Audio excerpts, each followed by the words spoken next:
আসসালামু আলাইকুম। ফোকাস বিশ্ববিদ্যালয় ভর্তি কোচিং এর পক্ষ থেকে আপনাদেরকে স্বাগত। আজকে ঢাকা বিশ্ববিদ্যালয় বিভাগ পরিবর্তন ইউনিটের পরীক্ষা হয়েছে। তোমরা সেই পরীক্ষায় অংশগ্রহণ করছো এবং দীর্ঘক্ষণ থেকে ফোকাসের লাইভ ক্লাসের জন্য অপেক্ষা করছো। যারা অপেক্ষা করতে করতে প্রায় ঝিমিয়ে পড়েছো, তোমরা সেই অবস্থা থেকে তোমরা আজকে আমাদের যে লাইভ ক্লাস, সেই লাইভ ক্লাসের সাথে যারা এখন যুক্ত হয়েছে এবং কে কোথায় থেকে আমাদের সাথে যুক্ত হয়েছে এবং আমাদের কথা শোনা যাচ্ছে কিনা সেটা একটু কমেন্ট বক্সে তোমরা জানিয়ে দিবে। আর আমাদের যে আইটি টিম আছে তারা সেগুলো দেখবে এবং তোমাদের যদি কোনো সমস্যা হয় তারা সেগুলো সলভ করার চেষ্টা করবে। তো আমরা কথা না বাড়িয়ে, আমরা কথা দীর্ঘ না করে, আমরা আমাদের যেই ক্লাস, যেটা সমাধান প্রয়োজন, তোমরা যেটার জন্য দীর্ঘক্ষণ থেকে অপেক্ষা করতেছো, সেই সমাধান ক্লাসে আমরা এখনই চলে যাব। তো আমাদের আজকের সমাধান ক্লাসের যে বিভাগ পরিবর্তনের শুরুতে আমরা বাংলা দিয়েই শুরু করতেছি।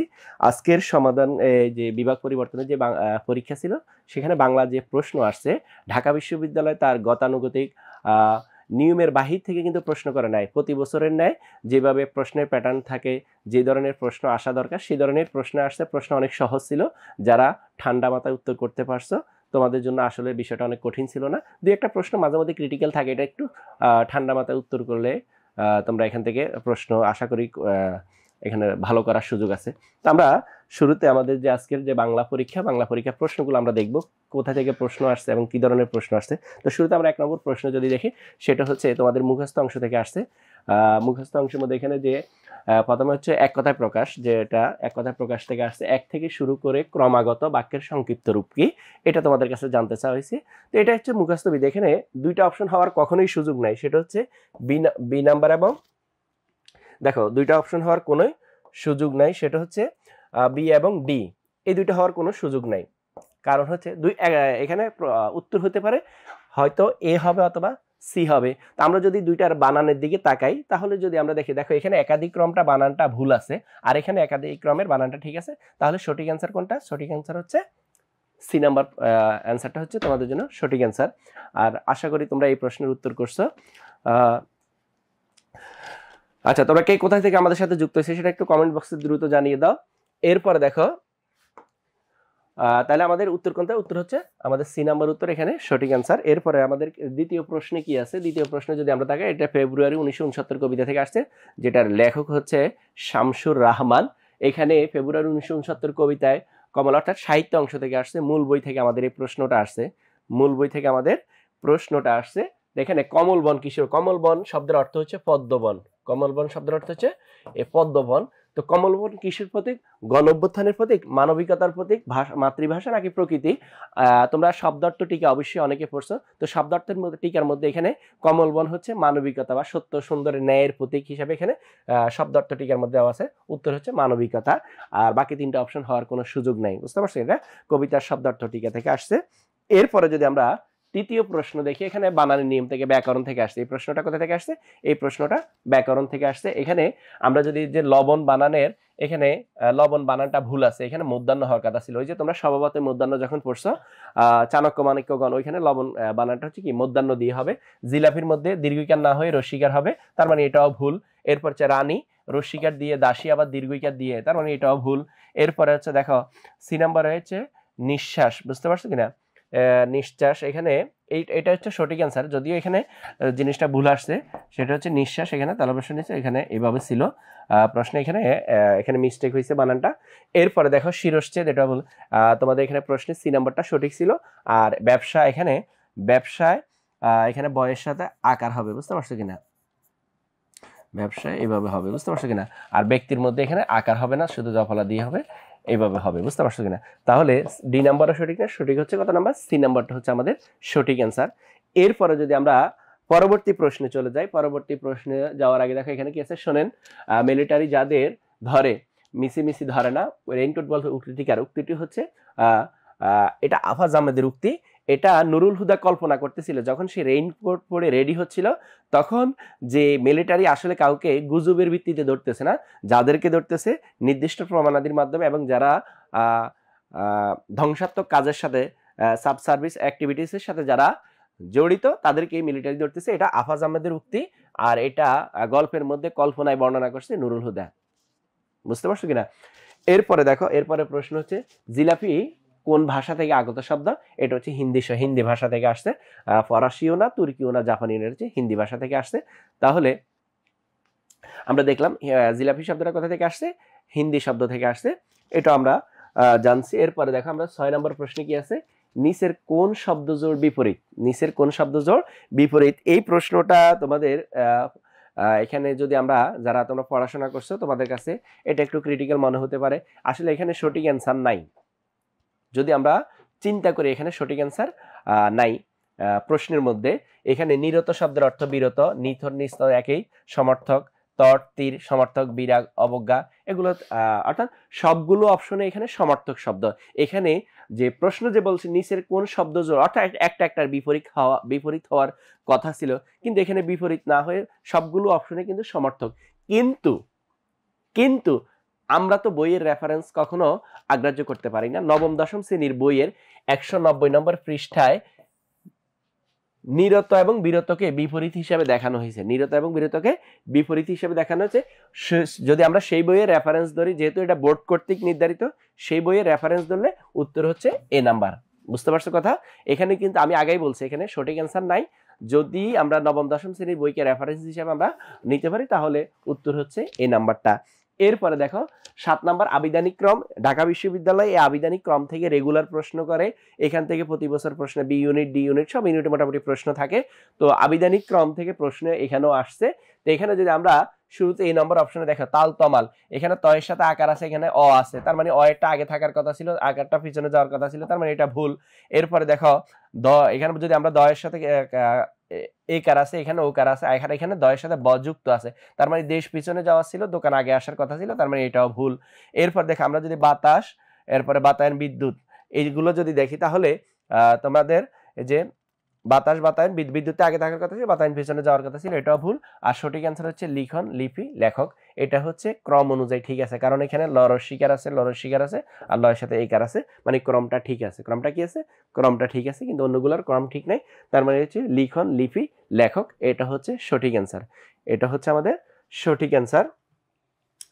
এরপরে দেখো এরপরে প্রশ্নটা কি আছে? পরের প্রশ্ন বলছে নিচের কোনটি অধ্বনির সংবৃত উচ্চারণ? তোমরা যখন উচ্চারণের ক্লাস করছো নিশ্চয়ই তোমাদেরকে পড়ানো হয়েছে যে উচ্চারণের অ এর উচ্চারণ রূপ হচ্ছে দুইটা, একটা হচ্ছে সংবৃত, একটা হচ্ছে সংবৃত, আরেকটা হচ্ছে বিবৃত, আরেকটা হচ্ছে কি বিবৃত। তো অ কখন সংবৃত? যখন অ এর উচ্চারণটা ও এর মতো হয়। আর অ কখন বিবৃত? যখন অ এর উচ্চারণটা অ এর মতো, অর্থাৎ অবিকল বহাল থাকে, সেটা হচ্ছে অবিবৃত। তা আমরা যদি দেখি প্রতিভা, আর তোমরা যখন রফলার উচ্চারণের একটা নিয়ম শিখো, যখন শব্দ শুরুতে রফলা আসলে এবং সেটা যদি অকারান্ত হয় তাহলে সেটা ও এর মতো উচ্চারিত হয়, ওকারের মতো উচ্চারিত হয়। তাহলে প্রতিভা, এখানে রফলার সাথে পটা অসংযুক্ত রফলা, এই জন্য হচ্ছে প্রতিভার উচ্চারণটা ঔকার হবে এইভাবে, প্রতিভা। বুঝতে পারছো কিনা? এরপরে প্রত্যয়, দেখো এখানে অযুক্ত রফলা, আর এখানে অতীত, শুরুর অ এর পরে যদি দীর্ঘইকার থাকে শুরুর অটাও কি ও এর মতো হয়, এখানে ও হবে। আর অটল, যদি অটা নেতিবাচক অর্থ, অর্থাৎ অটল মানে হচ্ছে যেখানে অটা অ এর মতো হচ্ছে, অর্থাৎ অটা অধ্বনিটা এখানে বিবৃত থাকতেছে। বুঝতে পারছো কিনা? তাহলে উত্তর হচ্ছে কত নাম্বার? B number. উত্তর হচ্ছে বি নাম্বার। এখানে অটলটাই হচ্ছে অ এর মতো, কিন্তু আর অন্য যত অ আছে সবগুলো ও এর মতো উচ্চারিত হচ্ছে, অর্থাৎ সংবৃত উচ্চারিত হচ্ছে। শুধুমাত্র একটা সংবৃত হচ্ছে না, সেটা হচ্ছে কি অটলটা। এই জন্য হচ্ছে এখানে অ্যান্সারটা অটল হবে।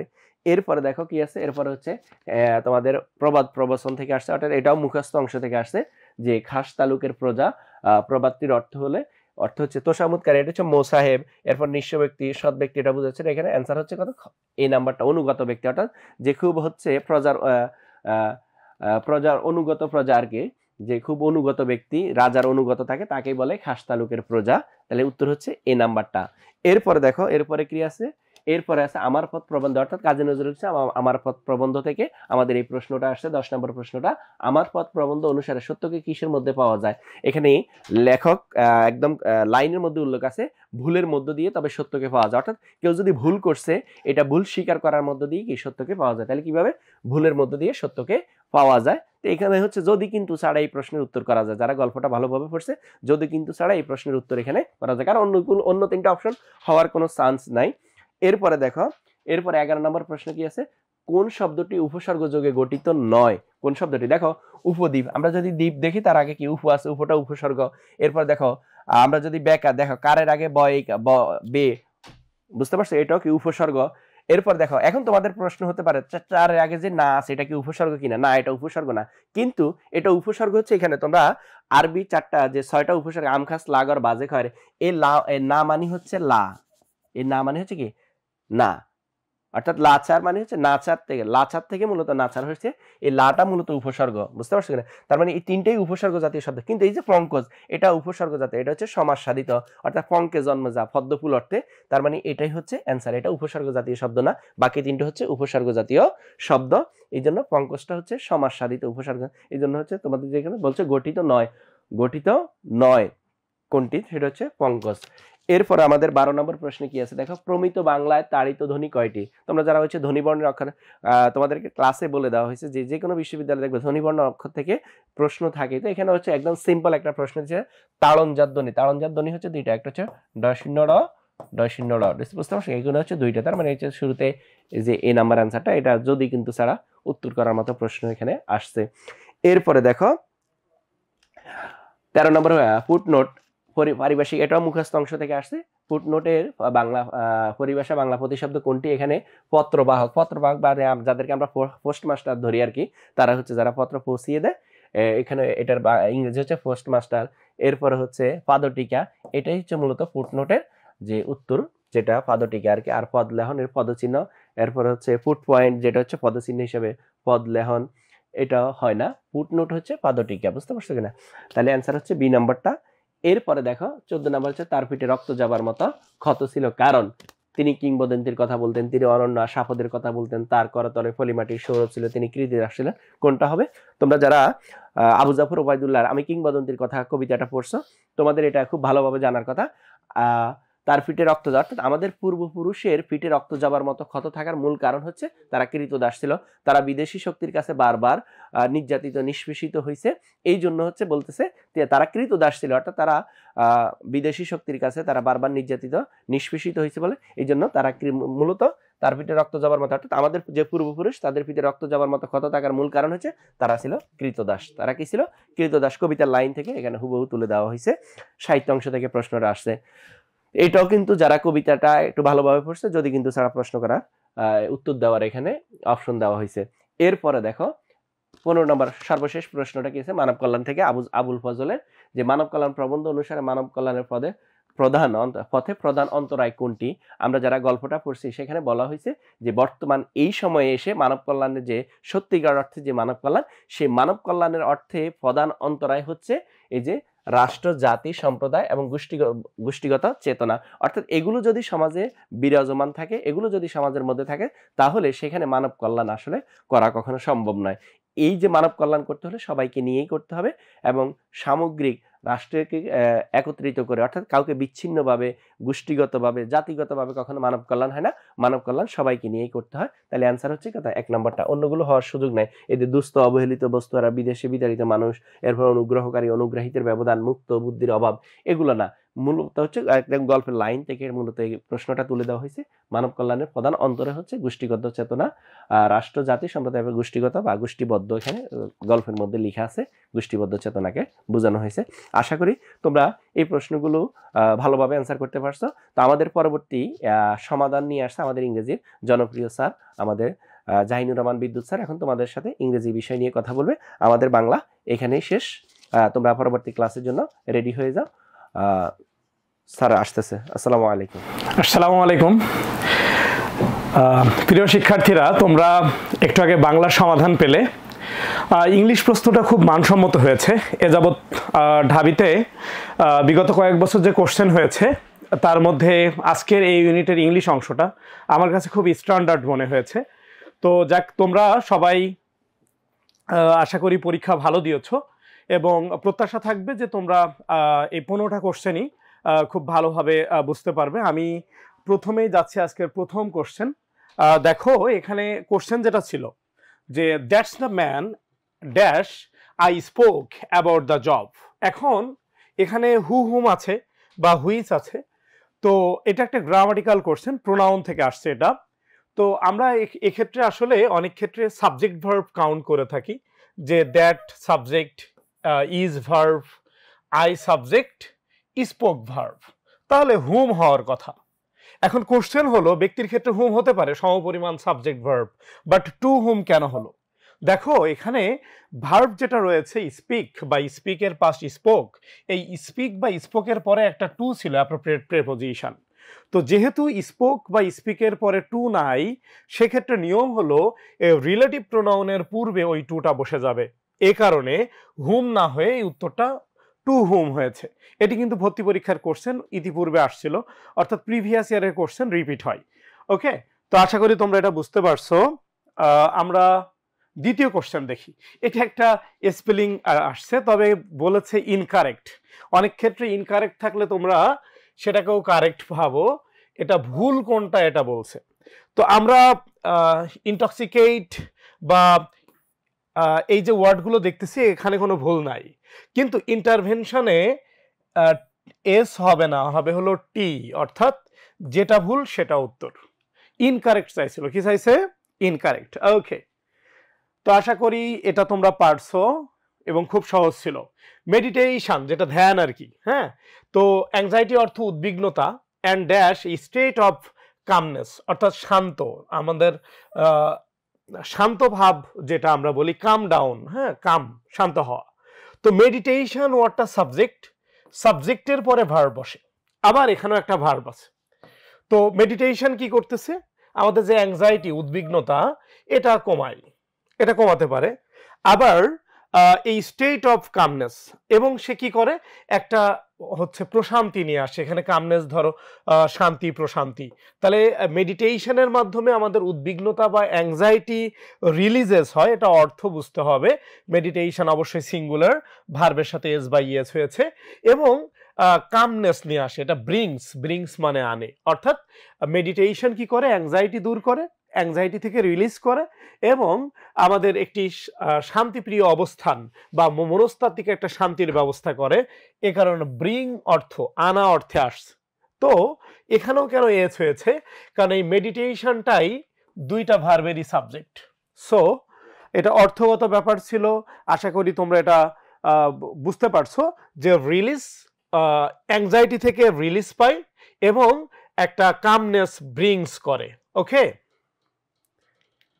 4 নম্বর প্রশ্নটা খুবই সহজ ছিল। দেখো বলছে the auditorium is not available for use this week, এই সপ্তাহে অডিটোরিয়ামটা ব্যবহারের উপযোগী নয়। তাহলে কি করতে হবে? এটার কোনো একটা কাজ করতে হবে, অর্থাৎ ডেকোরেশনের কাজ আছে বা কোনো হচ্ছে একটা কোনো কিছু বাদ রয়েছে, এখন ওই কাজটা হয়তো চলতেছে। এখন এই সপ্তাহে এটা অ্যাভেলেবল না, অডিটোরিয়ামটা আমরা ব্যবহার করতে পারতেছি না। তাহলে ইট বলতে কে? অডিটোরিয়াম। অডিটোরিয়ামের কাজটা কি হচ্ছে? রিফারবিশড হচ্ছে। কি হচ্ছে? তো এখানে এই কাজটা যেহেতু চলমান, চলমানের ক্ষেত্রে আমরা কি করে থাকি? আমরা অবশ্যই যদি প্যাসিভ ভয়েস হয় তাহলে যে কোনো প্যাসিভ ভয়েসে আমরা কন্টিনিউয়াসের ক্ষেত্রে অতিরিক্ত বিইং এনে থাকি। আর প্যাসিভ ভয়েস মানেই ভার্বের পাস্ট পার্টিসিপল। প্যাসিভ হওয়ার কারণ কি?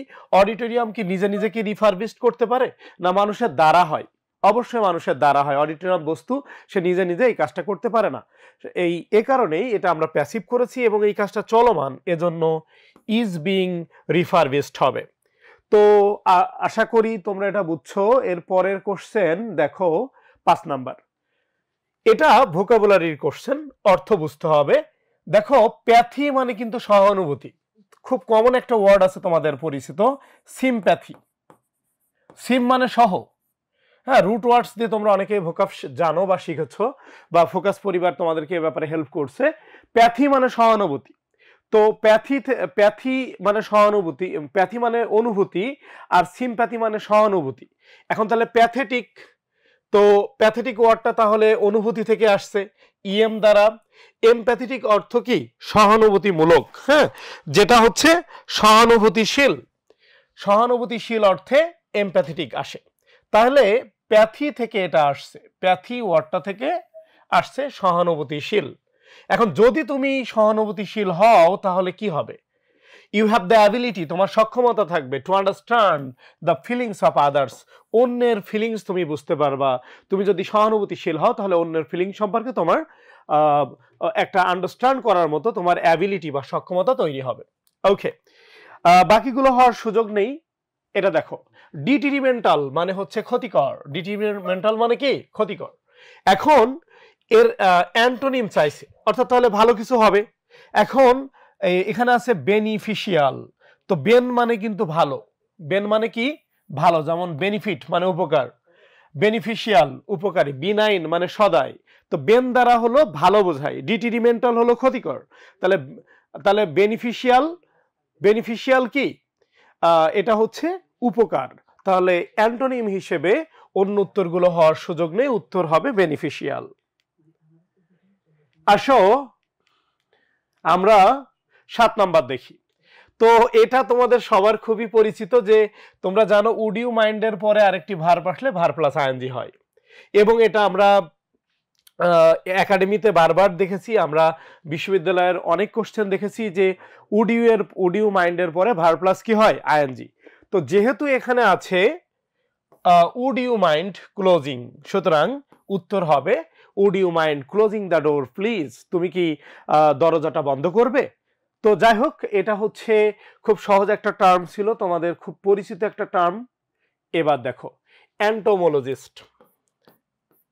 তো এখানে যারা কীট পতঙ্গ নিয়ে কাজ করে, পতঙ্গ বিশেষজ্ঞ যারা, ঠিক আছে, এটা হচ্ছে পতঙ্গ নিয়ে যারা কাজ করে, পতঙ্গবিদ যারা, তাদেরকে আমরা এন্টোমোলজিস্ট বলে থাকি। তো তাহলে তারা কি করে, স্টাডিজ ইনসেক্টস, তারা ইনসেক্টস নিয়ে কাজ করে। এটা তোমরা অর্থ জানলেই পারতে, এবং এটা হচ্ছে আমরা সাধারণত সাবস্টিটিউশন এ শিখেছি। 9 নাম্বার কোশ্চেনটা দেখো, এখানে ভুল বের করতে বলছে। তো তোমরা জানো যে অপের পূর্বে ইজ, এভরি, আইদার অথবা সিঙ্গুলার কোনো ফর্ম থাকলে ভার্বটা সিঙ্গুলার হয়। তো এখানে দেখো আর আছে, কি আছে আর। এখন অপের পূর্বে ইজ আছে, সেক্ষেত্রে কি আর হওয়ার সুযোগ আছে? অবশ্যই আর হবে না। অপের পূর্বে ইজ আছে, is of the, one of the, এগুলো থাকলে ভার্ব সিঙ্গুলার হয়, অর্থাৎ ইজ হলে সঠিক হতে পারত। যেহেতু এটা এরর বা ভুল বের করতে বলছে, উত্তর হবে এ। এটা প্রশ্নটা খুব সহজ ছিল, ভুল উত্তর বের করতে বলছে, আর এর জায়গায় ভুল আছে, হবে হলো ইজ। কনকর্ড, কনকর্ড মানে ঐক্য, হ্যাঁ, কন মানে সাথে, কনকর্ড মানে ঐক্য, হ্যাঁ, ঐক্য, মিল, বন্ধন, বন্ধুত্ব। তো এখানে এর সিনোনিম হিসেবে আমরা দেখতে পাচ্ছি অ্যামিটি আছে। অ্যানিমোসিটি তো শত্রুতা, আর ডিসকর্ড মানে তো অনৈক্য, এগুলো হবে না। তো এটার সিনোনিম যেহেতু, সুতরাং উত্তর হবে অ্যামিটি, ঐক্য বা বন্ধুত্ব, ঐক্য যা বন্ধুত্ব তাই, ঐক্য ছাড়া বন্ধুত্ব হয়? তো অ্যামিটি এবং এখানে হচ্ছে কনকর্ড আর সেম, সো উত্তর হবে বি। এবার দেখো এখানে একটা ট্যাগ কোশ্চেন আসছে। ঢাবির এই ইউনিটের ট্যাগ কোশ্চেনগুলো যেন মানে একেবারে তোমরা যাতে একটা মার্ক পাও এজন্যই দেয়া হয়। ঢাবির এই ইউনিটে গত 7-8 বছরে যতগুলো ট্যাগ কোশ্চেন আসছে, এটা 6-7 এর স্টুডেন্টরাও পারবে। আশা করি তোমাদের কাছে এটা খুব সহজ মনে হয়েছে। ইউ স্যাট, সিটের পাস্ট কি স্যাট। তো পাস্ট হলে আমরা অক্সিলারি ভার্ব কিনি ডিড, হ্যাঁ বোধক হলে না বোধক হয়। তাহলে এখানে ওয়ারেন্ট ইউ হবে না ডিডেন্ট ইউ হবে? কোনটা হবে, ওয়ারেন্ট ইউ না ডিডেন্ট ইউ? তো দেখো এখানে অবশ্যই ডিডেন্ট ইউ হবে, কারণ এটা পাস্ট ইনডিফিনিট, এবং সেক্ষেত্রে আমরা জানি হ্যাঁ বোধক থাকলে না বোধক হয়, এবং আমাদের প্রোনাউন ছিল ইউ। উত্তর হবে ডিডেন্ট ইউ। এটা খুবই সহজ ছিল। আজকের যতগুলো কোশ্চেন ছিল এর মধ্যে সবচেয়ে সহজ কোশ্চেন হলো ট্যাগের এই কোশ্চেনটা। আচ্ছা, নেক্সট দেখো, এই কোশ্চেনটাই বলবো আমি অনেকেরই অজানা, এবং অনেকে হয়তো এই কোশ্চেনটা পারোনি। এটা একটু ক্রিটিক্যাল ছিল। দেখো, we didn't win the match, আমরা খেলায় জিতি নাই। We are happy with our teams performance. অনেক সময় আমাদের বাংলাদেশের ক্রিকেট টিমের এই ঘটনা ঘটতো যে সম্মানজনকভাবে হেরে যেত, হ্যাঁ, এবং আমরা আগের যারা দায়িত্ব ছিল তাদেরকে আমরা বলতে শুনতাম যে না, ছেলেরা হেরে গেছে কিন্তু আসলে তারা ভালো খেলছে, ভালো খেলে হারা, যেটা আর কি। তো যাই হোক অর্থে কিন্তু দো ওয়ার্ডটা আসতে পারে। এখন অনেকেই জানো যে দো আর অল দো একই জিনিস, অনেক ক্ষেত্রে এক, কিন্তু দো বা অল দো বাক্যের শুরুতে অথবা মাঝে বসতে পারে। বাট এই দো হচ্ছে শুরুতে মাঝে বসলেও সে শেষেও বসতে পারে, এবং দো ওয়ার্ডটি যাই হোক অর্থে আসে, সেক্ষেত্রে তখন সে অ্যাডভার্ব হিসেবে কাজ করে এবং যাই হোক অর্থে আসে। সুতরাং এখানে দো অলদো যারা একই মনে করছো তারা আসলে ভুলের মধ্যে ছিলে। উত্তর হবে দো।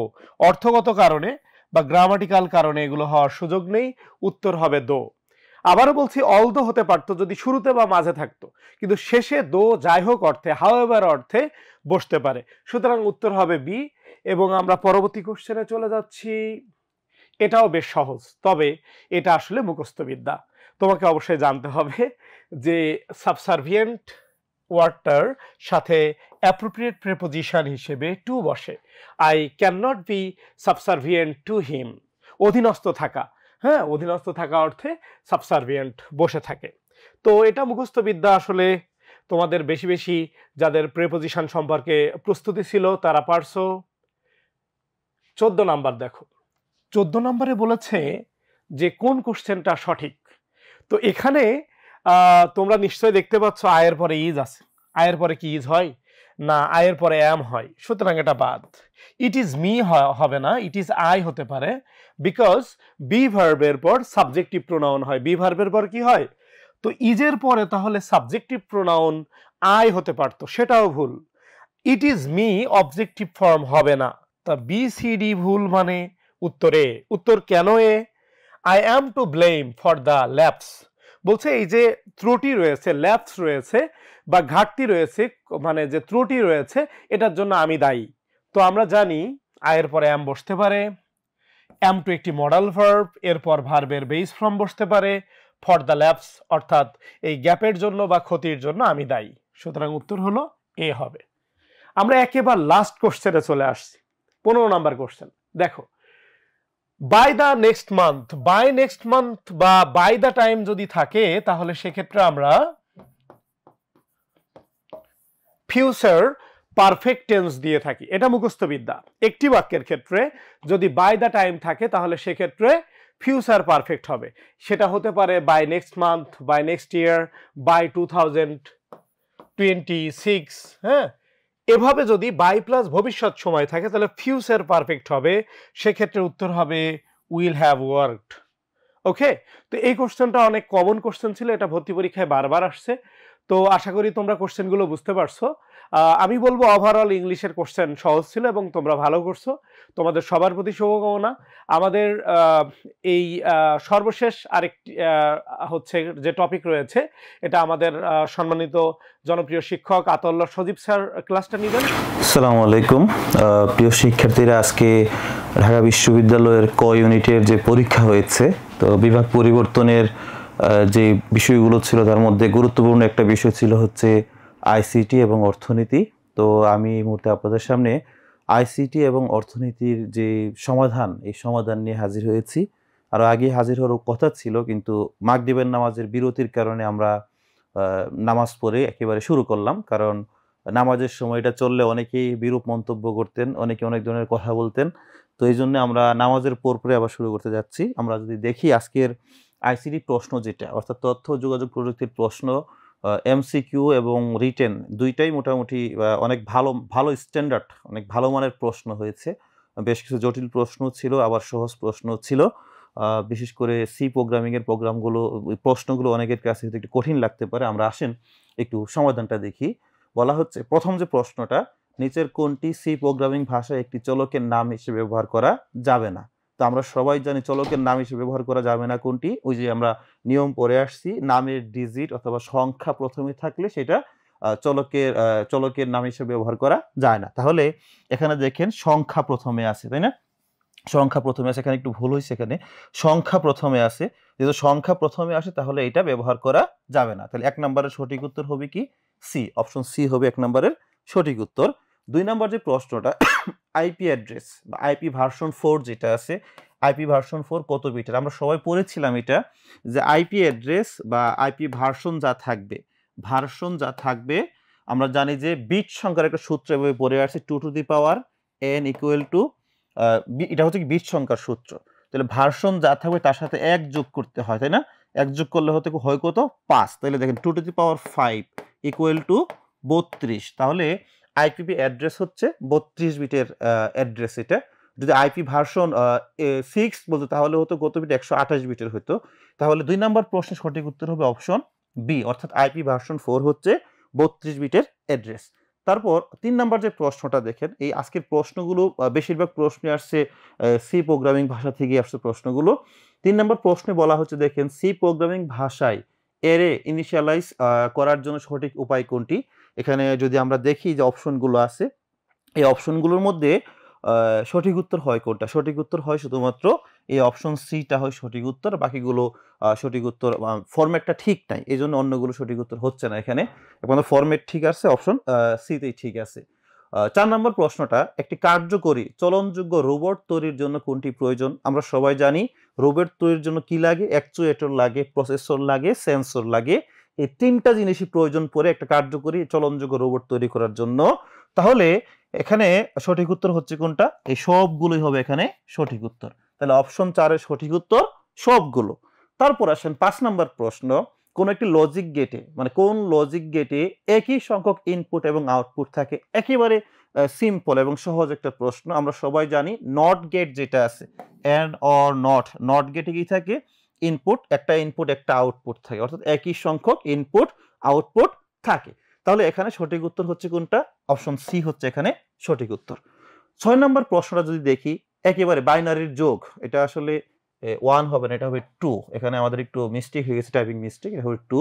বাইনারির যোগ জানতে চেয়েছে, একেবারে সহজ সিস্টেম। আমরা সবাই জানি যে যোগের ক্ষেত্রে আমরা কি করি? 0 0 0 1 0 0 1 1, তারপরে 0 0 0 0 1 1 1 0। তো যোগের ক্ষেত্রে আমরা পরে আসছি যে এখানে হবে কি আপনার আপনার এই কি হবে, এটা সঠিক উত্তর এটা হবে দেখেন এই যে 1 এবং 0, উত্তর এখানে হবে কি 1, তাই না? 1 হবে 1 1 0, মানে ক্যারি বা হাতে থাকে 1, তাহলে এখানে হচ্ছে কি, এখানে হচ্ছে আবার 0, এখানে আবার হাতে থাকে 1 0, তারপর এখানে হাতে থাকে 1 আবার আরেকটা 0, তাই না? তারপরে আর এই যে হাতের 1 থাকে, এখানে হবে 1 আর 0 0, এখন 2 0 দেওয়া যায়, 1 0 দেওয়া যায়। তাহলে এখানে দেখেন যোগের ক্ষেত্রে আমরা যে ক্যারি এবং যোগ করার যে সিস্টেমটা আমরা সবাই কম বেশি জানি, বাইনারির যোগ। তাহলে এই অপশন অনুযায়ী এই যে 4টা অপশন দেওয়া আছে, সঠিক উত্তর দেওয়া আছে কোথায়? অপশন এ তে দেওয়া আছে সঠিক উত্তর, বাইনারির যোগের এই সিস্টেম অনুযায়ী। আচ্ছা, এরপরে দেখেন 7 নম্বর প্রশ্ন, ওয়াইফাই স্ট্যান্ডার্ড। আমরা এটা একেবারে সহজ প্রশ্ন। ওয়াইফাই স্ট্যান্ডার্ড হচ্ছে IEEE, আমরা সবাই এগুলো দেখে আসছি, আমাদের সাধারণ জ্ঞানের লেকচারও এটা ছিল। IEEE 802.11 হচ্ছে আপনার এই ওয়াইফাই স্ট্যান্ডার্ড। আর 802.15 হইলে সেটা হচ্ছে কি ব্লুটুথের স্ট্যান্ডার্ড, তাই না? ব্লুটুথের স্ট্যান্ডার্ড এটা। এরপর 802.16 এটা হচ্ছে কিসের? ওয়াইম্যাক্স এর স্ট্যান্ডার্ড, তাই তো? এগুলো আমরা পড়ে আসছি। ওয়াইম্যাক্স এটা হচ্ছে কি ওয়াইম্যাক্স। তাহলে এই প্রশ্ন অনুযায়ী সঠিক উত্তর 802.11, এটা হচ্ছে কি ওয়াইফাই স্ট্যান্ডার্ড। তারপরের প্রশ্ন, সি প্রোগ্রামিং ভাষার জন্য এটা প্রিন্ট, এরপরে স্ক্যান, এই ফাংশন দুটি কোন হেডার ফাইলে? এটা একটাই, মানে এই দুইটা আমরা যারা প্রোগ্রামিং ভাষা ব্যবহার করে থাকি, যে এটার সঠিক উত্তর হয় কোনটা? আমরা কম বেশি সবাই জানি, আমাদের টেক্সট বই থেকে হুবহু এটা তুলে দিয়েছে এই প্রশ্নটা। তাহলে এখানে সঠিক উত্তর হচ্ছে কোনটা? এটা, তাই না? 1 নম্বর অপশনটা এখানে সঠিক উত্তর হয়। 9 নম্বর প্রশ্নটা যদি দেখি, রেডিও এবং টেলিভিশন সম্প্রচার কোন ধরনের ডাটা ট্রান্সমিশন মোড ব্যবহার করা হয়ে থাকে? এটা আমরা আইসিটি ক্লাসের সময় বলেছিলাম, আমাদের লেকচার শিটেও আছে, আমাদের বইও স্পষ্টভাবে দেওয়া আছে। রেডিও এবং টেলিভিশন সম্প্রচার হয় ব্রডকাস্ট, এবং সেটা হয় কি সিমপ্লেক্স, অর্থাৎ সিমপ্লেক্স হচ্ছে কি একমুখী যোগাযোগ, অর্থাৎ আমি পাঠাবো, আপনারা শুনবেন, কিন্তু আপনাদের বলার সুযোগ নাই। রেডিও টেলিভিশনে আমরা দেখি শুনি, কিন্তু আমরা কথা বলতে পারি না এদেরকে, এজন্য সিমপ্লেক্স। আর এটা কি করে? আমরা সবাই জানি রেডিও এবং টেলিভিশন ব্রডকাস্ট করে থাকে। তাহলে রেডিও এবং টেলিভিশন সম্প্রচার এই সিমপ্লেক্স এবং ব্রডকাস্ট ট্রান্সমিশন মোড ব্যবহার করা হয়ে থাকে। 10 নম্বর প্রশ্ন, বুলিয়ান ফাংশন যেটা আছে, Boolean function f equal to a plus b into a plus c হলে f এর সরলীকৃত মান কত? তো আমরা এটা যদি আমরা ডিস্ট্রিবিউশন ল দিয়ে করি, অ্যাবজর্পশন ল দিয়ে করি, অনেক বড় একটা অঙ্ক হয়, আমরা সেদিকে যাচ্ছি না। আমরা সবাই জানি যে এটা সঠিক উত্তর হবে কোনটা? অপশন ডি হবে, অর্থাৎ a প্লাস bc, এটা হবে এখানকার সঠিক উত্তর। তারপরে আসেন আমরা 11 নম্বর প্রশ্নটা, নিচের সি প্রোগ্রাম অংশটুকুর আউটপুট কি হবে, এটার আউটপুট কি হবে। যদি আপনি এতে ঢুকেন, মানে সি প্রোগ্রামিং এর আপনি যদি সি প্রোগ্রামিং এর জন্য প্র্যাকটিস করতে চান, এখনো যদি প্র্যাকটিস করেন, প্র্যাকটিস করলে দেখবেন যে এখানকার সঠিক উত্তর আসবে কোনটা, সঠিক উত্তর আসবে হচ্ছে 6 এবং 5 হবে এখানকার সঠিক উত্তর। 6 এবং 5 হবে এখানকার সঠিক উত্তর। এরপরে আসেন অক্টাল সংখ্যা। অক্টাল সংখ্যা আমরা জানি 3 বিটের সংখ্যা, তো এটার বাইনারি মান জানতে চেয়েছে। তো দেখেন 7051, তো আমরা জানি 3 বিটের সংখ্যা, তাহলে দেখেন তো 1 এর জন্য 1 আর 2টা বিট, 3টা বিট হইলো। 5 এর জন্য কি কি প্রয়োজন পড়ে আমরা এগুলো পরে আসছি, যে 1 0 সরি কি কি লাগবে এখানে 0, এটা একটু ভুল হয়ে গেল,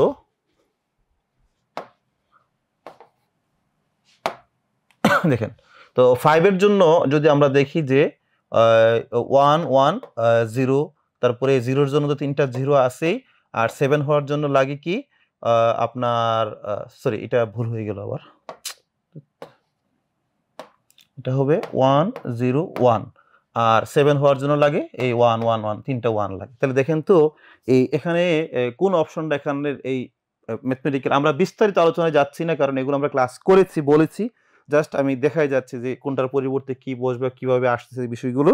তাহলে এই সিস্টেমে বা এই নিয়ম অনুযায়ী সঠিক উত্তর হবে কোনটা, দেখেন সঠিক উত্তর একবার স্পষ্ট, দিবালোকের মতো স্পষ্ট, অপশন ডি হচ্ছে এখানকার সঠিক উত্তর।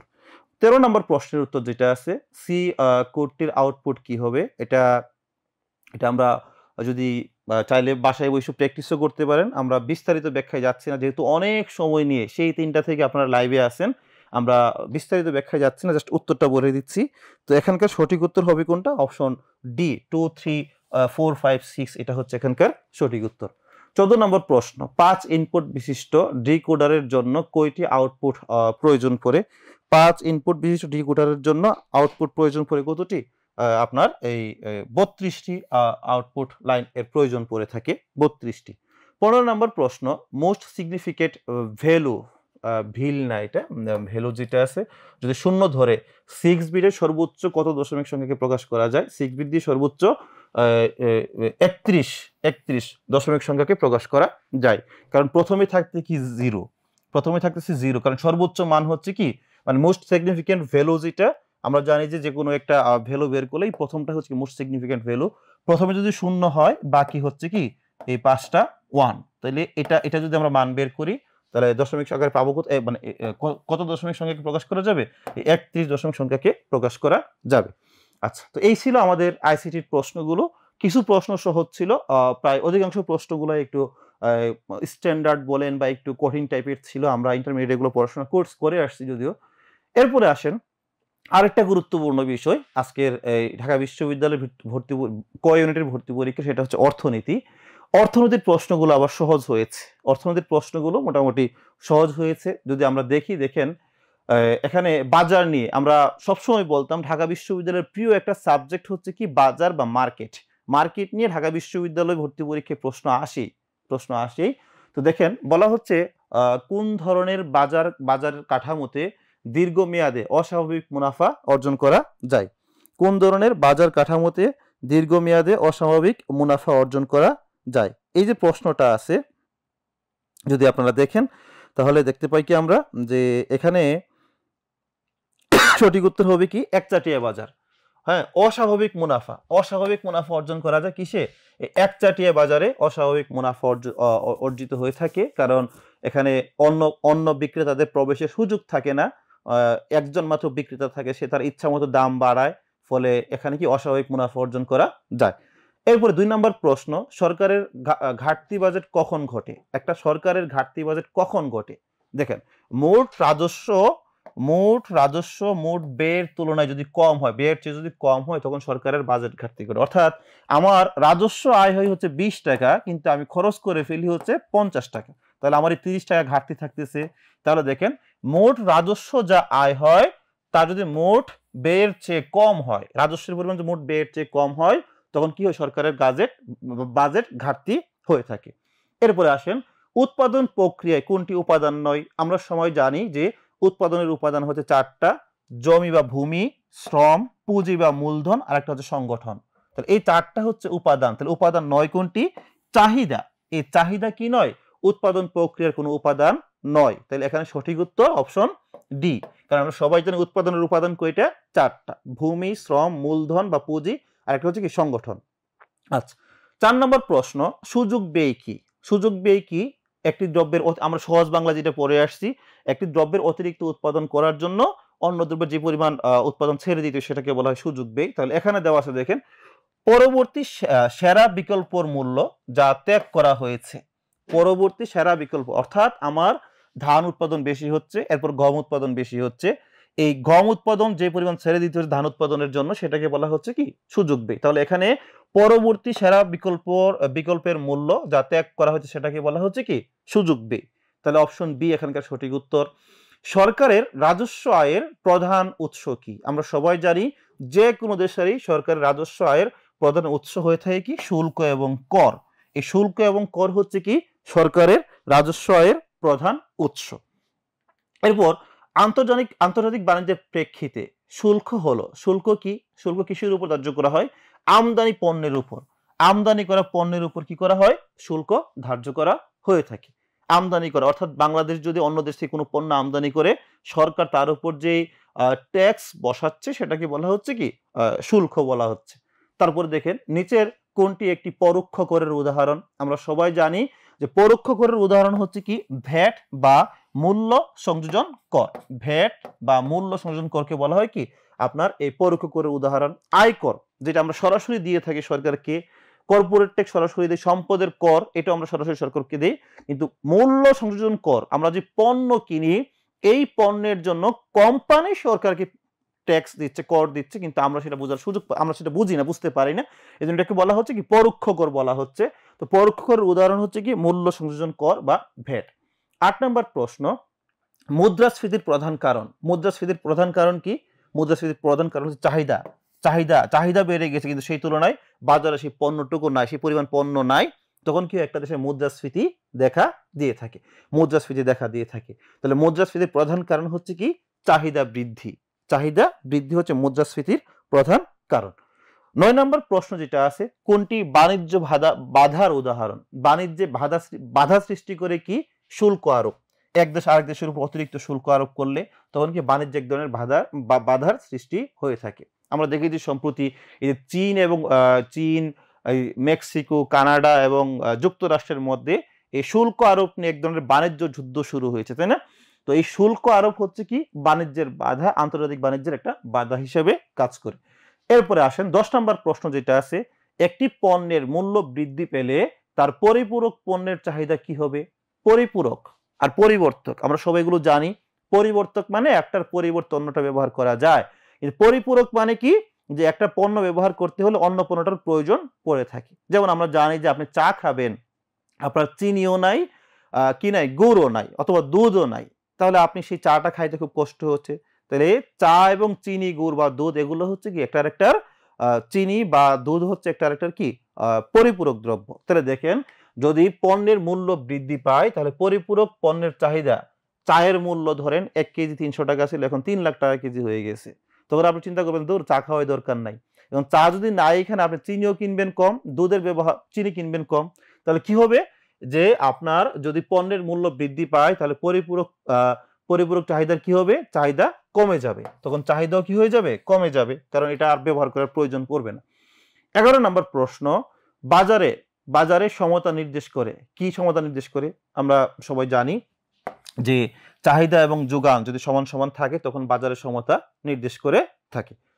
12 নম্বর প্রশ্ন, কোনটি প্রতিযোগিতামূলক বাজারের বৈশিষ্ট্য? প্রতিযোগিতামূলক বাজারের বৈশিষ্ট্য কি?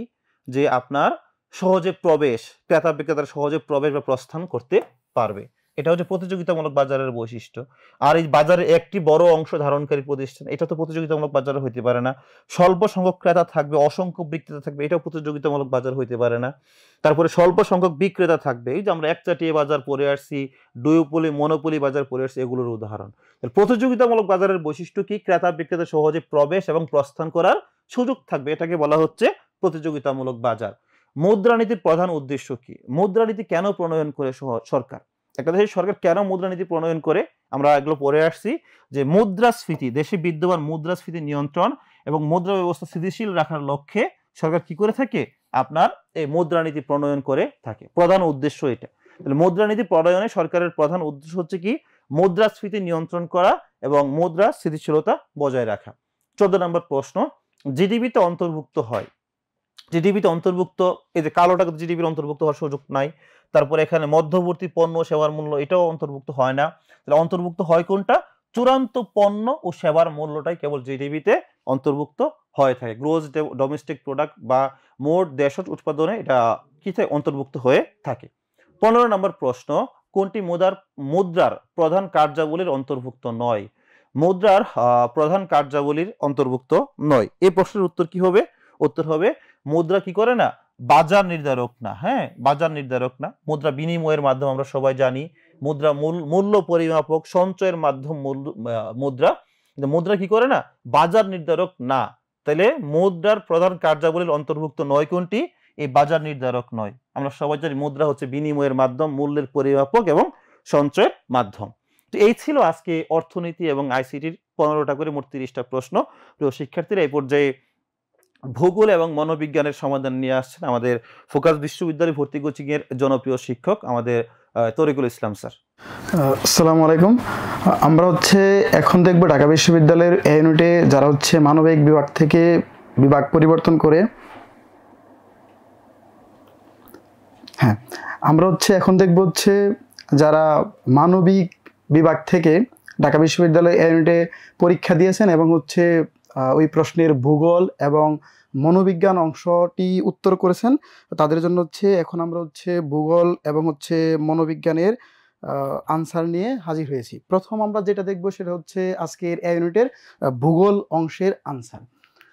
প্রথম যে প্রশ্নটা আমরা দেখতেছি সেটা বাংলাদেশের পাহাড়ি এলাকায় কোন ধরনের বন্যা হয়। এটা আমাদের দেশের জন্য খুবই প্রাসঙ্গিক একটি বিষয় যে আকস্মিক বন্যাটা হয় মূলত কোথায়, আমাদের পাহাড়ি এলাকায়। প্রায় সময় আমরা দেখি বাংলাদেশের উত্তর পূর্বাঞ্চলের যে পাহাড়, বিশেষ করে সিলেট, হবিগঞ্জ, মৌলভীবাজার, তাছাড়া আমাদের যে দক্ষিণ পূর্বাঞ্চলের যে পাহাড়ি এলাকা বান্দরবন, রাঙামাটি বা খাগড়াছড়িতে হুটহাট বন্যা হয়ে যায়, যেটাকে আমরা বলতেছি আকস্মিক বন্যা। অর্থাৎ বাংলাদেশের পাহাড়ি এলাকায় কোন ধরনের বন্যা হয়? বাংলাদেশের পাহাড়ি এলাকায় আকস্মিক, সরি আমাদের এটা মৌসুমি হবে না, এটা হবে আকস্মিক বন্যা। অর্থাৎ হুটহাট করে যে বন্যাটা আমাদের উত্তর পূর্বাঞ্চল এবং দক্ষিণ পূর্বাঞ্চলে আমরা দেখতে পাই। 2 নম্বর প্রশ্নটি কোনটি আবহাওয়ার উপাদান নয়?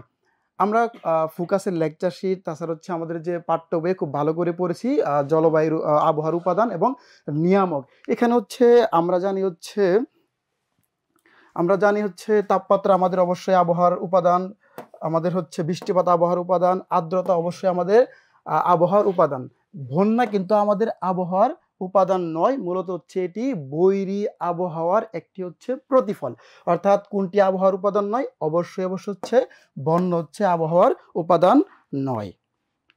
3 নম্বর প্রশ্নটি ট্রপোমণ্ডলের বৈশিষ্ট্য কি, যেটাকে আমরা ইংরেজিতে বলি ট্রপোস্ফিয়ার।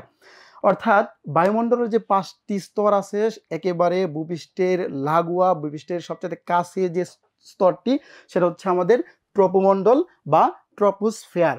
অর্থাৎ ট্রপোস্ফিয়ার বৈশিষ্ট্য কি? ট্রপোস্ফিয়ারে আমরা অনেকগুলো বৈশিষ্ট্য জানি, তার মধ্যে অন্যতম একটা বৈশিষ্ট্য উচ্চতা বৃদ্ধির সাথে সাথে তাপের হ্রাস।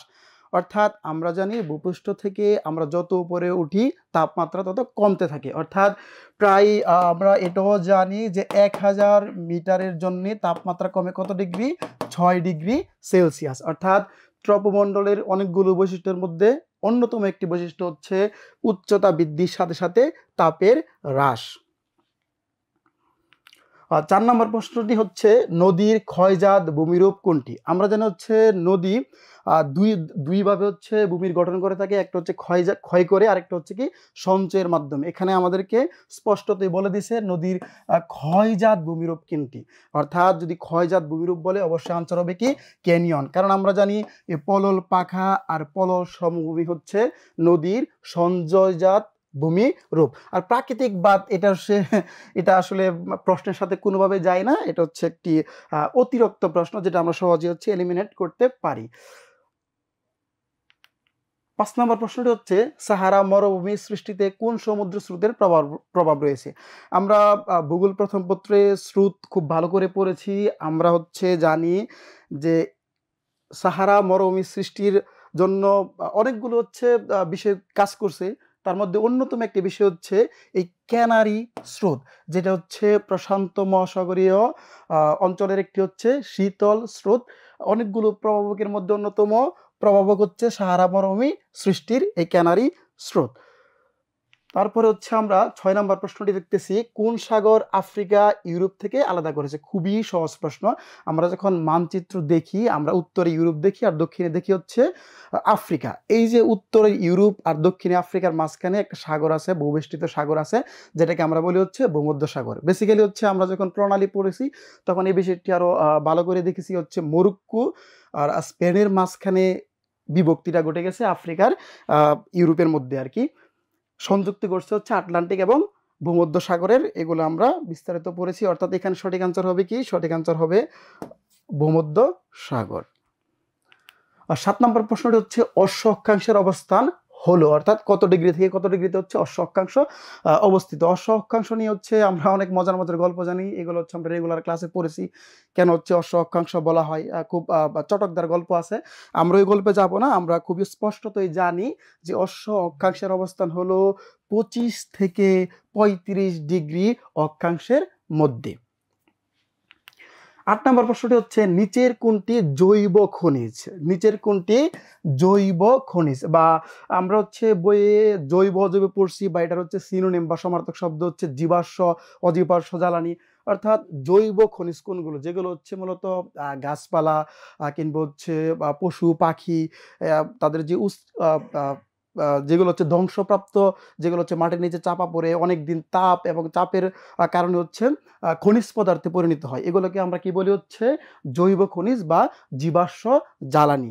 এখানে আমরা স্পষ্টতই দেখতে পাচ্ছি যে এই যে লোহা কোনোভাবে আমাদের জৈব জ্বালানি নয়। অর্থাৎ লোহা সৃষ্টির পিছনে হচ্ছে গাছপালা বা হচ্ছে পশু পাখির যে অতিরিক্ত অংশ বা নষ্ট অংশ, এটা হচ্ছে জড়িত না। নিকেল তো অবশ্যই না, জিপসাম অবশ্যই না।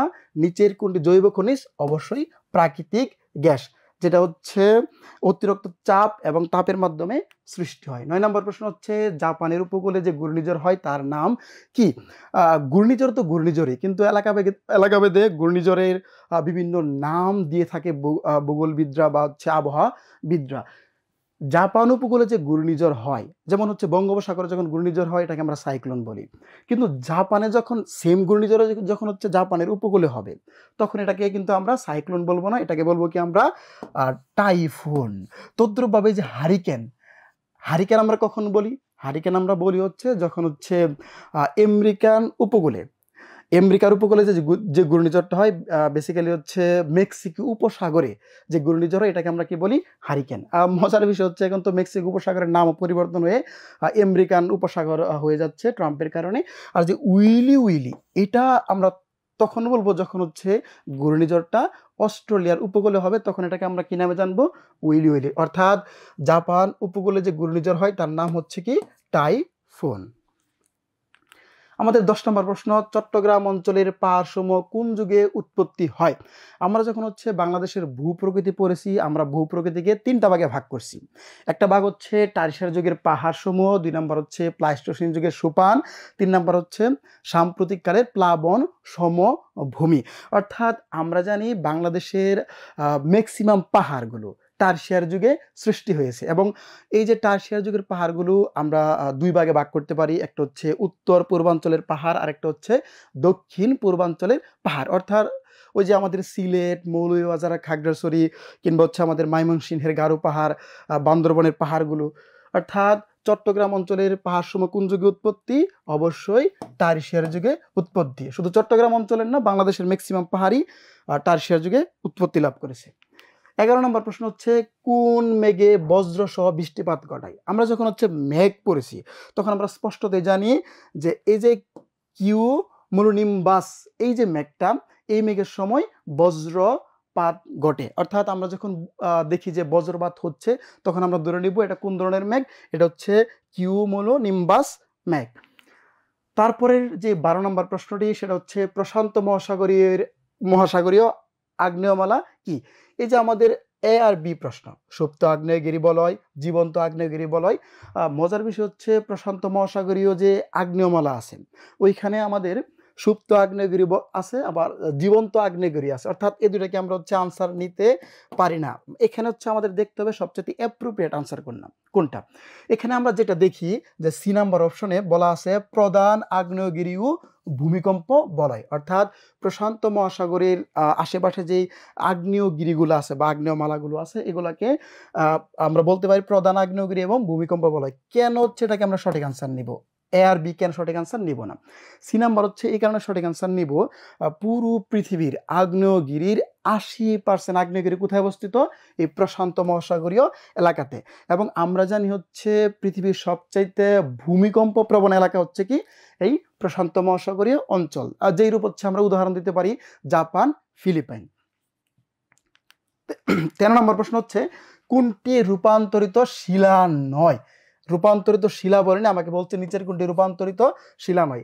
আমরা জানি গ্রাফাইট একটি রূপান্তরিত শিলা, যেটা হচ্ছে কয়লার রূপান্তরিত রূপ। কয়লা হচ্ছে একটি পাললিক শিলা, এটা আমরা জানি। আর নিকেল হচ্ছে লোহার একটি রূপান্তরিত খনিজ। আর যে কোয়ার্টাইজ এটা হচ্ছে কি আমার সিলিকনের রূপান্তরিত শিলা। অর্থাৎ এই গ্রাফাইট, নিকেল এবং কোয়ার্টাইজ এ বি সি তিনটে আমার রূপান্তরিত শিলা। আর আমাকে বলেছে কি নিচের কোনটি রূপান্তরিত শিলা নয়, অর্থাৎ সঠিক আনসার কোনটি? চুনাপাথর। চুনাপাথর কি? চুনাপাথর হচ্ছে একটি চুনাপাথর হচ্ছে পাললিক শিলা, অর্থাৎ এটি রূপান্তরিত শিলা নয়, অর্থাৎ এটা হচ্ছে ডি হচ্ছে সঠিক আনসার। 14 নম্বর প্রশ্ন হচ্ছে খুবই সহজ প্রশ্ন, যে রূপপুর পারমাণবিক বিদ্যুৎ কেন্দ্র কোন জেলায় অবস্থিত? এটা আমরা সবাই জানি, এটা হচ্ছে পাবনা জেলার ঈশ্বরদী উপজেলায় অবস্থিত, অর্থাৎ যেটার উৎপাদন ক্ষমতা হচ্ছে প্রায় 2400 মেগাওয়াট। রাশিয়া এবং ভারতের সহযোগিতা নিয়ে আমরা এই বিদ্যুৎ কেন্দ্রটি পাবনাতে নির্মাণ করতেছি। 15 নম্বর প্রশ্ন হচ্ছে বাংলাদেশের কোন ধরনের জলবায়ু বিরাজমান? খুবই সহজ প্রশ্ন, যাদের হচ্ছে আমাদের ভূগোলের বেসিক ধারণা আছে আমরা খুব সহজেই জানি, সেটা হচ্ছে কি ক্রান্তীয় মৌসুমী জলবায়ু অঞ্চল হচ্ছে বাংলাদেশ অবস্থিত। এ হচ্ছে আমাদের ভূগোল অংশের সমাধান। এখন হচ্ছে আমরা দেখব আমাদের মনোবিজ্ঞান অংশের সমাধান দেখব এখন আমরা। একেবারে মনোবিজ্ঞানের প্রথম যে প্রশ্নটা, যে বাংলাদেশের একটি গ্রামে শিক্ষকরা নিয়মিত স্কুলে উপস্থিতির জন্য শিশুদের পুরস্কৃত করেন, এটি মনোবিজ্ঞানের কোন দৃষ্টিভঙ্গির প্রতিফলিত করে? এবং এটা হচ্ছে আমরা জানি এটা হচ্ছে অবশ্যই কি আচরণগত দৃষ্টিভঙ্গি প্রতিফলিত করে থাকে। 2 নম্বর প্রশ্ন হচ্ছে ঢাকা বিশ্ববিদ্যালয়ের ভর্তি পরীক্ষায়, মানে আজকে যেটা হয়েছে, তোমার খারাপ পারফরমেন্সের কারণে তোমার বাবা তোমাকে পারিবারিক গাড়ি ব্যবহার করতে নিষেধ করেছেন। এখানে তোমার বাবা তোমাকে দিয়েছেন কোন ধরনের শাস্তি? অর্থাৎ এইটা হচ্ছে আজকে হচ্ছে বাস্তবতার সাথে মিলে যেতে পারে। আমরা যদি হচ্ছে আক্ষরিকভাবে দেখি যে আমার পরীক্ষা খারাপ হয়েছে, আমার আব্বু হচ্ছে আমাকে গাড়ি ব্যবহার করতে দিতেছে না, এটা ইতিবাচক শাস্তি, এটা যদি আমরা আক্ষরিকভাবে দেখি আর কি। কিন্তু মনোবিজ্ঞানের দৃষ্টিভঙ্গি থেকে এটা হবে নেতিবাচক শাস্তি। 3 নম্বর প্রশ্ন হচ্ছে চিরায়ত সাপেক্ষীকরণকে কে প্রথম ব্যাখ্যা দান করেন? এটা হচ্ছে একবারে মুখস্থ পড়া, এটা আমরা জানি হচ্ছে আইভান পাভলভ, বিখ্যাত হচ্ছে মনোবিজ্ঞানী আইভান পাভলভ। চিরায়ত সাপেক্ষীকরণকে কে প্রথম ব্যাখ্যা করেন? আইভান পাভলভ ব্যাখ্যা করেন। 4 নম্বর প্রশ্ন একটি দুর্ঘটনার পরে একজন ব্যক্তি নতুন ঘটনা মনে রাখতে পারছে না, যেটা হচ্ছে আমরা বাংলা মুভিতে মাঝে মধ্যে দেখি, তার মস্তিষ্কে কোন অংশ ক্ষতিগ্রস্ত হতে পারে? এটাও আমরা জানি, সেটা হচ্ছে কি হিপোক্যাম্পাস, যেটা হচ্ছে প্রায় সময় বাংলা মুভিতে হচ্ছে এই ধরনের দৃশ্য চিত্রায়িত হয়। 5 নম্বর প্রশ্ন মনোবিজ্ঞানের কোন শাখায় মানুষের রোগগুলো নির্ধারণ, প্রতিরোধ, প্রতিকার নিয়ে কাজ করে? অর্থাৎ রোগ নিয়ে, মানসিক রোগ নিয়ে কাজ করে কোন শাখায়? এটা আমরা খুব সহজে জানি, সেটা হচ্ছে চিকিৎসা মনোবিজ্ঞান। অর্থাৎ এখানে হচ্ছে আমাদের সঠিক আনসারটি রয়েছে। 6 নম্বর প্রশ্ন হচ্ছে নতুন আচরণ শিক্ষণে কোন শিক্ষণ পদ্ধতি পর্যবেক্ষণের উপর জোর দেয়? এটা হচ্ছে আমরা জানি, সেটা হচ্ছে কি মডেলিং পদ্ধতি। 7 নম্বর প্রশ্ন আমাদের যেটা আছে সেটা হচ্ছে কোন অভিক্ষা সাধারণ বুদ্ধিমত্তা মূল্যায়ন করে? এখানে আমাদেরকে দেখতে হবে সাধারণ বুদ্ধিমত্তা, অর্থাৎ স্পেসিফিকলি বলে দিছে কোন অভিক্ষা সাধারণ বুদ্ধিমত্তা মূল্যায়ন করে? এটা হচ্ছে সঠিক আনসার হচ্ছে আমরা জানি WAIS, অর্থাৎ সেটা কি WAIS হচ্ছে এটার সঠিক উত্তর। 8 নম্বর প্রশ্ন, পরীক্ষণমূলক গবেষণার প্রধান সুবিধা কি? অর্থাৎ পরীক্ষণমূলক গবেষণার প্রধান উপাধি কি? আমরা হচ্ছে গবেষণার যে চ্যাপ্টার আছে, যে অনুচ্ছেদ আছে, ওইখানে আমরা এটা পড়েছি। সেটা হচ্ছে দেখেন এই যে সি আর ডি কিন্তু প্রায় কাছাকাছি অপশনটা, আমাদেরকে ভালো করে দেখতে হবে কার্যকারণ, কজ ইফেক্ট যেটা আর কি। অর্থাৎ পরীক্ষণমূলক গবেষণার প্রধান সুবিধা হচ্ছে চলক সমূহের মধ্যে কার্যকারণ সম্পর্ক দেখা। অপশন সিতে কিন্তু আছে যে চলক সমূহের মধ্যে সহসম্পর্ক দেখা, অর্থাৎ আমাদেরকে খুব ভালো করে প্রশ্ন পড়ে উত্তর করতে হবে। 9 নম্বর প্রশ্ন, কোন উদ্দীপককে ভ্রান্তগতভাবে প্রত্যক্ষণ করাকে বলে? অর্থাৎ কোন উদ্দীপককে ভ্রান্তগতভাবে প্রত্যক্ষণ করাকে বলে? প্রায় সময় আমরা পরীক্ষা দিতে গিয়ে নয় দেখি না, যে নিচের কোনটি হচ্ছে সঠিক নয়, সঠিক মনে করে উত্তর করে দিই। অর্থাৎ আমাদের দেখাটা কিন্তু হচ্ছে ভ্রান্তিমূলক। অর্থাৎ কোন উদ্দীপককে ভ্রান্তগতভাবে প্রত্যক্ষণ করাকে কি বলা হয়? সেটাকে বলা হয় অধ্যাস। খুবই মনোবিজ্ঞানের খুবই বেসিক প্রশ্ন এগুলা। 10 নম্বর প্রশ্ন হচ্ছে কোনটি প্রত্যক্ষণ সংগঠনের নীতিমালা নয়? অর্থাৎ নয়, এই যে একটু আগে আমরা যে উদাহরণটা দিয়েছি, নয় বলছে, নয়, অর্থাৎ কোনটি প্রত্যক্ষণ সংগঠনের নীতিমালা নয়? এটা হচ্ছে কি এলোমেলো। 11 নম্বর প্রশ্ন মনোবিজ্ঞানের, উৎসব উদযাপনের সময়, এটা বই হার্টবিট হবে, আমরা একটু রেপটা মিস হয়ে গেছে। উৎসব উদযাপনের সময় হার্টবিট এবং উত্তেজনা বৃদ্ধির সাথে কোন অন্তঃক্ষয় গ্রন্থি জড়িত থাকে? এটা আমরা মনোবিজ্ঞানে পড়েছি, বা আমরা বেসিক যে বিজ্ঞান আছে ওইখানে এটা পড়েছি মাধ্যমিকে। এটা সঠিক আনসার হচ্ছে অ্যাড্রেনাল গ্রন্থি। প্রায় সময় হচ্ছে আমরা ভয় পাওয়ার কারণ কি আমাদের হচ্ছে লোম দাঁড়িয়ে, যেটার অন্যতম কারণ কিন্তু হচ্ছে কি অ্যাড্রেনাল গ্রন্থি। 12 নম্বর প্রশ্ন, মনোবিজ্ঞানের অধ্যয়নের বিষয়বস্তু কি? একেবারে প্রথম চ্যাপ্টারের একবারে বা শুরুতে যে কথাটা আছে সেটা হচ্ছে মনোবিজ্ঞানের অধ্যয়নের বিষয়বস্তু কি?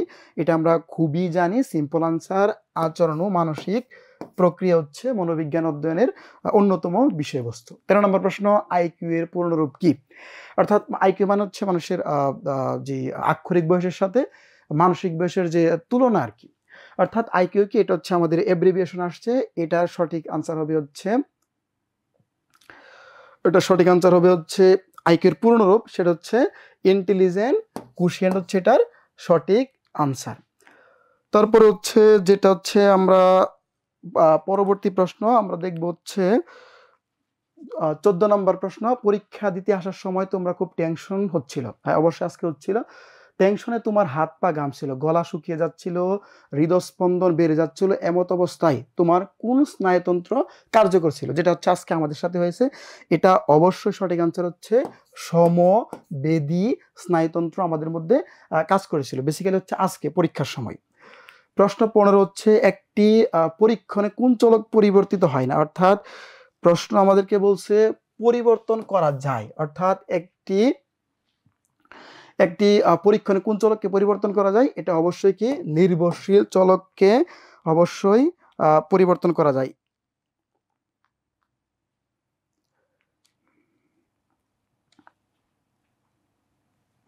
আচ্ছা, এই ছিল হচ্ছে আমাদের ভূগোল ও মনোবিজ্ঞানের আজকের হচ্ছে উত্তরপত্র। আশা করি তোমরা হচ্ছে ভালো পরীক্ষা দিয়েছো, রিটেনও ভালো লিখেছো এবং হচ্ছে তোমরা ভালো করবে এই প্রত্যাশা রাখি। তোমাদের জন্য হচ্ছে অনেক অনেক দোয়া ও শুভকামনা, এবং আজকের মতো হচ্ছে আমাদের লাইভ ক্লাসটি আমরা সমাপ্ত করতে যাচ্ছি। আসসালামু আলাইকুম।